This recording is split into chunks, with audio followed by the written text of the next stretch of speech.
Halo guys, Assalamualaikum warahmatullahi wabarakatuh. Apa kabar kalian semuanya? Semoga selalu baik-baik aja ya.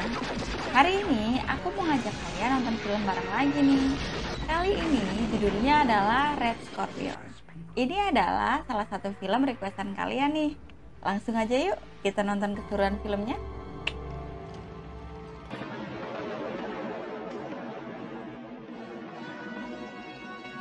Siang itu, Letnan Nikolai Petrovic diminta atasannya Jenderal Vortek untuk menghadap. Ia akan ditugaskan ke Afrika untuk menumpas pemberontakan yang terjadi di wilayah jajahannya. Tugasnya adalah menangkap pemimpin pemberontakan yang bernama Ango Sundata. Panglima perang pemberontakan yang bernama Kalunda Kintan setelah ditangkap dan ditahan. Nikolai ditugaskan untuk menjadi teman Kalunda untuk menemukan Ango Sundata.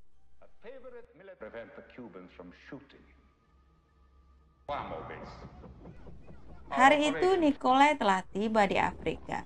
Ia ditugaskan sebagai penasehat militer di bawah pimpinan Kolonel Zayas. Di tempat itulah Kalunda ditahan. Untuk menjalankan misinya, Nikolai harus masuk ke dalam penjara. Ia berencana untuk membuat kekacauan. Ia berkumur dengan minuman dan juga membuat badannya bau miras. Dan setelah itu, ia pergi ke bar dan membuat kekacauan di sana. Beberapa tentara Kuba berbadan besar dihajarnya, dan sontak hal itu membuat kolonel harus turun tangan langsung.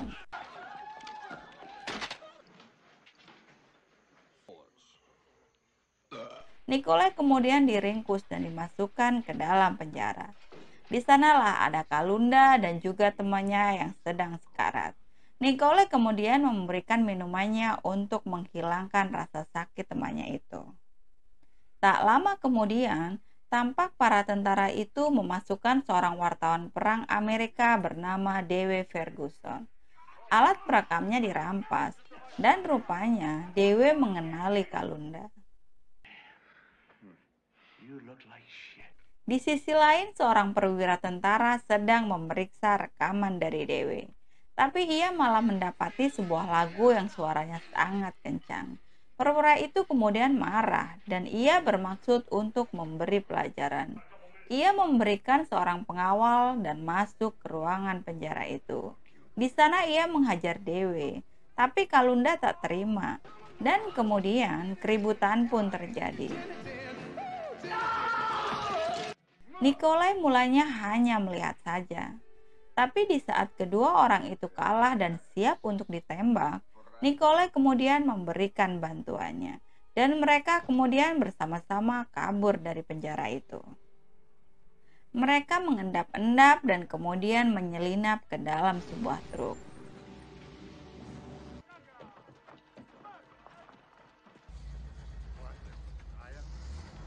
Hingga akhirnya truk yang mereka tumpangi itu sampai di sebuah pos pemeriksaan. Sambil saling bercanda, penjaga pos itu pun mempersilahkan truk itu untuk melanjutkan perjalanannya. Namun belum lama mereka berjalan, penjaga itu kembali menghentikan truk itu karena ada dua orang tentara yang akan menumpang. Dan saat mereka naik ke dalam truk, Nikolai pun membunuh mereka, hingga truk itu pun dikejar. Nikolai kemudian pergi ke ruang kemudi dan menurunkan dua orang tentara. Ratusan tentara dan juga alat berat terus mengejar truk itu. Mereka tak membiarkan Nikolai dan Kalunda lolos begitu saja.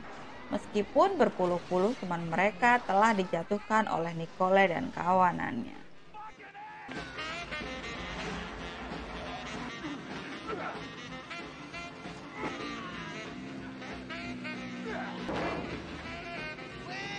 Hingga akhirnya sebuah tank menghadang mereka dan siap mengebom truk itu. Nikolai yang mengetahui itu segera membanting setirnya dan truk itu pun masuk ke dalam jurang. Mereka bertiga kemudian segera turun dan meledakkan truknya dengan peledak milik dua orang tentara yang telah mereka bunuh.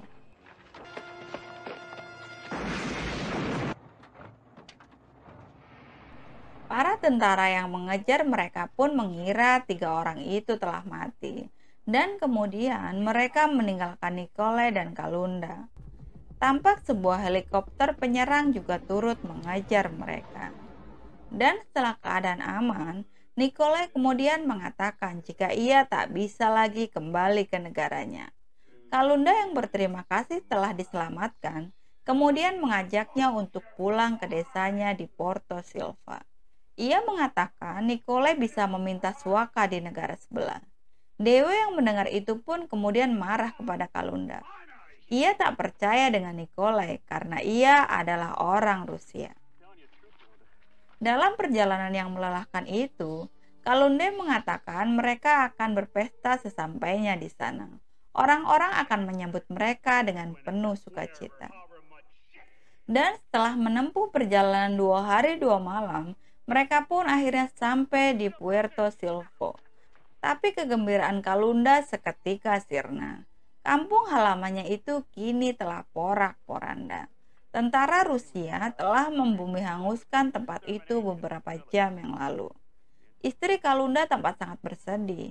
Ia begitu marah ketika ia melihat Nikolai. Hingga akhirnya Kalunda menjelaskannya. Ia mengatakan jika Sundata telah pergi dan belum kembali. Setelah mengetahui itu, Kalunda kemudian mengajak kedua temannya itu untuk melanjutkan perjalanan menuju markasnya. Dewi yang kelelahan sangat senang begitu ia melihat air. Ia segera menceburkan diri di sungai kecil itu. Ia mengajak Nikolai untuk mandi bersama. Nikolai yang sudah bersiap seketika terlempar. Sebuah bom meledak tepat di belakangnya. Satu kompi pasukan Rusia tiba-tiba menyerang mereka. Sekuat tenaga Nikolai melawan. Satu persatu tentara itu dihabisinya.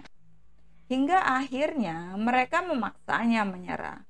Mereka telah menodongkan sebuah senjata di kepala Kalunda. Nikolai pun kemudian segera membuang senjatanya. Namun tiba-tiba sebuah tembakan mengenai kepala kapten pasukan itu.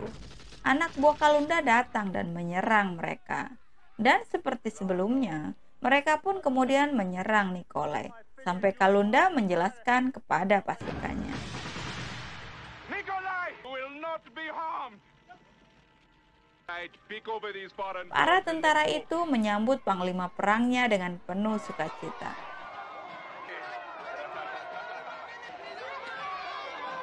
Begitupun dengan Ango Sundata. Ia menyambut teman Kalunda dengan tangan terbuka. Tapi untuk menjaga keselamatan semuanya, Sundata mengatakan jika Nikolai harus bermalam di tahanan. Nikolai yang merasa tidak diperlakukan dengan baik kemudian marah. Ia kemudian mengelabui penjaga tahanan itu dan ia membunuhnya. Ia teringat kembali dengan misinya untuk membunuh Sundata.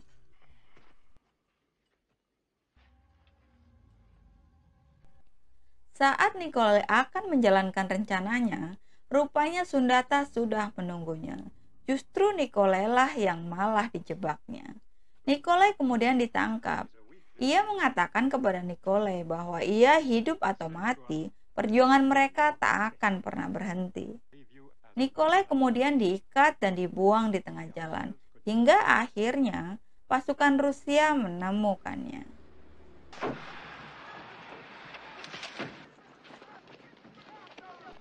Mereka membawa Nikolai kembali kepada Jenderal Vortek. Di sana Nikolai disiksa dan tangannya diikat dengan rantai ke atas. Ia juga dipecat dari pasukan khusus. Bahkan ketika ia memohon untuk dibunuh saja, Jenderal Vortek menolaknya. Jenderal Vortek memerintahkan Kolonel Zayas untuk menyiksanya. Tubuh kekar Nikolai ditusuknya dengan besi-besi panjang. Tapi Nikolai sudah terlatih untuk itu. Prajurit itu pun disikatnya dan ia kemudian melarikan diri.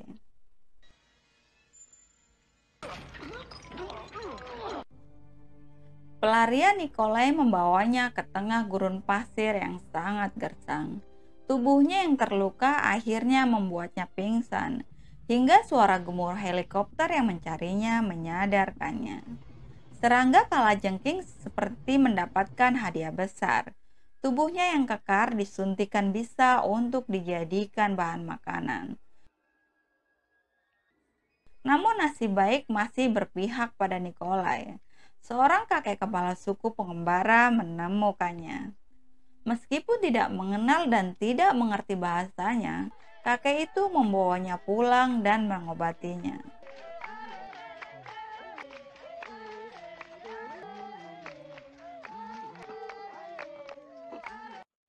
Hari demi hari, kakek itu mengajari Nikolai, bahasa isyarat bukan halangan untuk menjadikan mereka sahabat.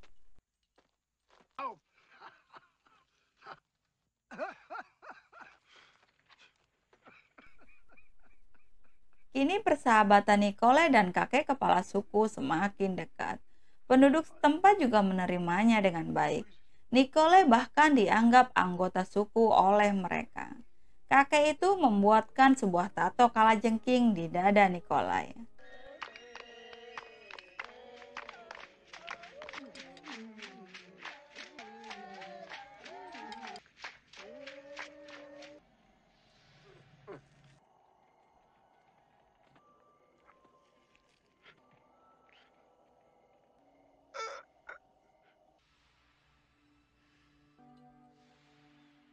Sementara itu entah bagaimana, pasukan Rusia itu tiba-tiba menemukan markas persembunyian pasukan Sundata dan juga Kalunda.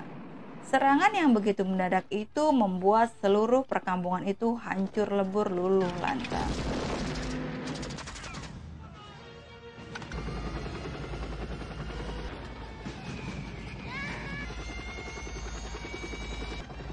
By the way, defeat.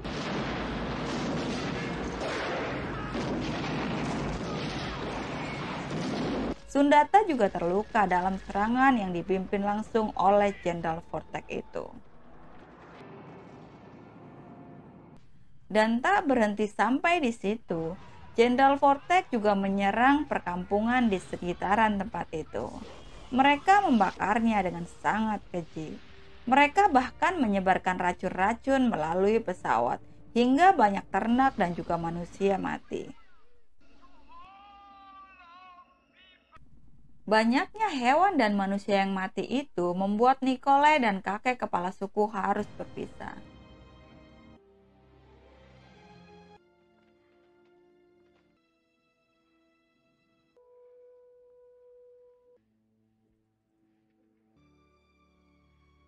Nikolai yang sudah merasa kuat memutuskan untuk menemui Kalunda. Orang-orang tidak percaya dengan apa yang dilihatnya. Mereka mengira Nikolai sudah gila hingga berani datang lagi ke tempat itu. Tapi tidak demikian dengan Sundata. Ia sudah tahu Nikolai sudah berubah. Ia tahu Nikolai sudah menjadi bagian kaum pemburu. Nikolai mengatakan bahwa ia kini mengerti kenapa mereka berjuang dan mereka pun kini bersama-sama menyerang markas militer Rusia dan Kuba.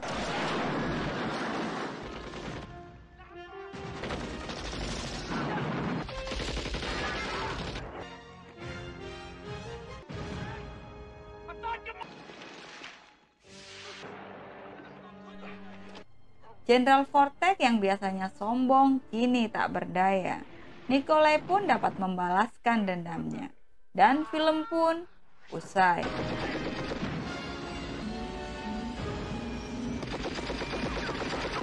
Oke guys, itu tadi alur cerita dari film yang berjudul Red Scorpion. Semoga teman-teman terhibur ya. Jika teman-teman suka dengan film-film yang ada di channel ini, aku minta bantuannya untuk subscribe, like, dan juga share ya. Sampai ketemu di video aku selanjutnya. Sampai jumpa.